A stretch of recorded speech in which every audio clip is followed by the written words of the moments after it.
নমস্কার বন্ধুরা, সকলকে আমার চ্যানেলে স্বাগত। সরকারি কর্মচারীদের পাশাপাশি সমস্ত ধরনের সরকার প্রসূত বিদ্যালয়ের শিক্ষক, শিক্ষিকা বা শিক্ষাকর্মীদের অবসরের বয়সসীমা 60 বছরের পরিবর্তে 65 বছর হতে চলেছে, এরকমই একটি খবর অতি সম্প্রতি সোশ্যাল মিডিয়ায় ভাইরাল হয়েছে। আজকে এই খবরের ব্যাপারে আমরা বিস্তারিত আলোচনা করব যে সত্যিই কি 65 বছর হতে চলেছে কিনা। ভিডিওটি প্রথম থেকে শেষ পর্যন্ত অবশ্যই ধৈর্য সহকারে দেখবেন এবং ভালো লেগে থাকলে অবশ্যই একটি লাইক করবেন এবং সকলের সঙ্গে শেয়ার করবেন। আর সেই সাথে এই চ্যানেলে যদি প্রথমবার হয়ে থাকেন এই রকমের ইনফরমেটিভ ভিডিও আরো দেখার জন্য যারা এখনো পর্যন্ত এই চ্যানেলটিকে সাবস্ক্রাইব করেননি তারা অবশ্যই চ্যানেলটিকে সাবস্ক্রাইব করে নিতে ভুলবেন না। তাহলে চলুন আমরা বিস্তারিত জেনে নিই।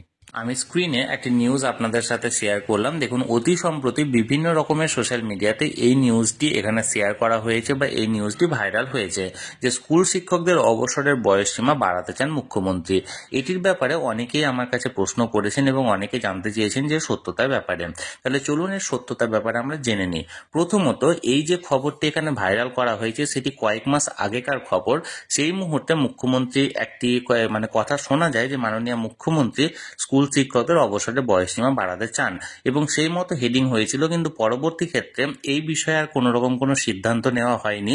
তার কারণ হলো বিভিন্ন রকমের যে সমস্ত সংগঠনগুলি আছে সেই সংগঠনের তরফ থেকে বা প্রচুর শিক্ষক এখানে বিরোধিতা করেছিল এবং বলেছিল যে যেহেতু 60 বছরই এখন যথার্থ সময় এবং যেহেতু নতুন যারা যারা আছেন বা যে সমস্ত বেকার সমস্যা আছে, যারা যারা ট্রেনিং করে বসে আছে, আমাদের বয়সসীমা বা অবসরের বয়সসীমা 65 করার পরিবর্তে তাদেরকে সুযোগ দেওয়া হোক নতুন শিক্ষক বা শিক্ষিকা হিসাবে। তাই সেই সময় এই বিষয়ে আর কোনো রকম কোনো সিদ্ধান্ত নেওয়া হয়নি এবং এই বিষয়টি সেখানেই থেমে গেছে।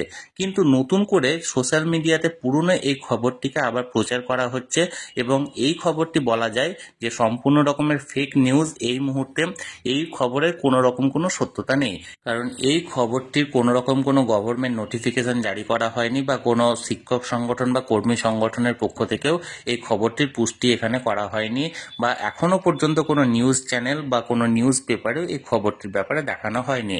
তাই এই মুহূর্তে সোশ্যাল মিডিয়াতে এই ধরনের যে খবরটি ছড়ানো হয়েছে সেটি সম্পূর্ণ ফেক খবর। আপনারা সর্বদা এই ফেক খবর থেকে দূরে থাকবেন এবং যে কোনো রকমের গভর্নমেন্ট নোটিফিকেশন বা যে কোনো রকমের 100% জেনুইন খবর যখনই বেরোবে সেই ধরনের খবরগুলি সবার প্রথমে আমি এই চ্যানেলের মাধ্যমে শেয়ার করব। তাই এই চ্যানেলটিকে ফলো করুন যে কোনো খবর জানার জন্য।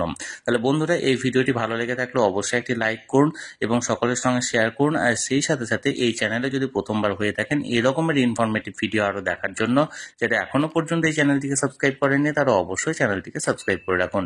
ধন্যবাদ, দেখা হচ্ছে পরের ভিডিওতে।